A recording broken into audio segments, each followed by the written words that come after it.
Dakwaan jaksa itu tidak jelas, tidak tegas, dan tidak cermat.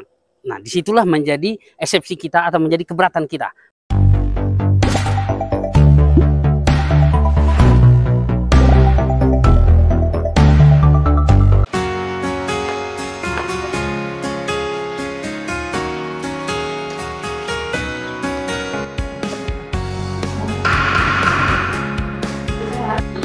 Sebab apabila kurang lengkap batal dihukum.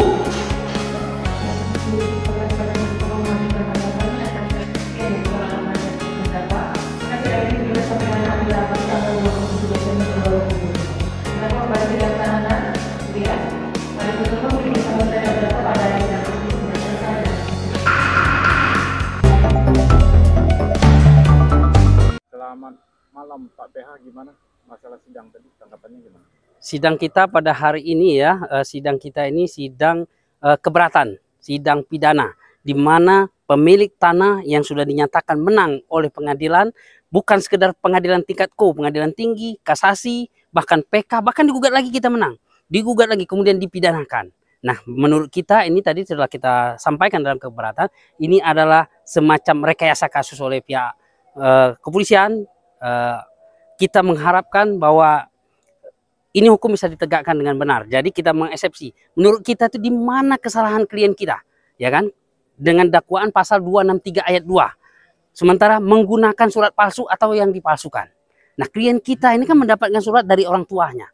Jadi dakwaan jaksa itu tidak jelas, tidak tegas, dan tidak cermat. Nah, disitulah menjadi eksepsi kita atau menjadi keberatan kita. Mudah-mudahan majelis hakim yang menyidangi dan mengadili perkara ini memahami. Karena mereka juga menyidangi dari awal kemarin. Jadi saya tidak ragu lagi bahwa majelis hakim di Pengadilan Negeri Sulangun sudah paham betul duduk perkara idalailah ini. Mudah-mudahan eksepsi kita diterima. Kenapa? Karena di dalam eksepsi itu kan dalam surat edaran Jaksa Agung itu sudah jelas bahwa apabila tidak cermat, tidak jelas, maka tidak dipenuhi delik-delik dalam pasal tersebut, maka itu batal demi hukum. Jadi tadi kita telah memohon kepada majelis hakim untuk membatalkan surat dakwaan jaksa penuntut umum batal demi hukum karena tidak jelas, tidak cermat, dan tidak tegas. Nah, sekarang kan tidak diuraikan di mana tempat kejadiannya, lotus deliktinya di mana, topus deliktinya di mana, tidak dijelaskan. Hanya katanya, hanya menduga-duga, tidak bisa. Ini kan harus jelas di sana terjadinya, waktunya sekian, tanggal sekian, jam sekian. Sehingga dalam surat dakwaan itu tergambar jelas peristiwa yang dilakukan oleh terdakwa sehingga bisa dipertanggungjawabkan secara hukum. Nah, ini kan tidak jelas. Sementara dia menuduh bahwa klien kita menggunakan surat palsu. Di mana kita menggunakan? Klien kita ini hanya menggunakan dalam proses penegakan hukum untuk mencari keadilan baginya. Di mana salah? Ketika memang klien kita dinyatakan bersalah dalam menggunakan surat itu di proses pengadilan, maka kami sebagai penasihat hukum juga bisa dipenjara, termasuk hakim yang mengadili perkara tersebut semuanya dipenjara. Karena kami telah menggunakan surat palsu tersebut. Gitu. Tapi suratnya jelas. Nah, kemudian yang jadi kita ragu, ya, menurut Pak Profesor Basuki bahwa fotokopi itu tidak mempunyai bukti yang kuat dan pembuktian dan tidak mempunyai kekuatan hukum mengikat. Nah, kemudian dia dilabkannya fotokopi itu tidak bisa. Sudah jelas menurut Profesor Basuki bahwa fotokopi itu tidak bisa dilab, tidak bisa menjadi kekuatan hukum, gitu. Jadi itu juga yang menjadi aneh kita. Nah, kemudian dia bilang bahwa di dalam eksekusi itu salah.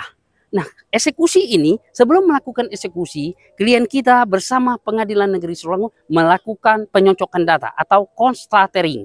Jadi dicocokkan, semua sepakat bahwa inilah yang akan dieksekusi. Dari mana salahnya?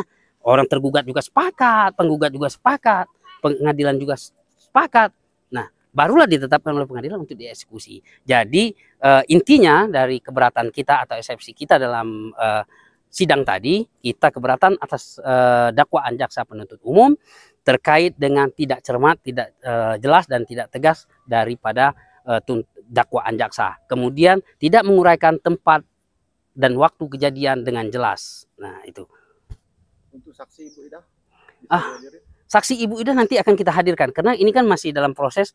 Sekarang kan eksepsi ya. Nanti tanggapan dari jaksa. Mungkin ada tanggapan lagi atau langsung nanti keputusan selah.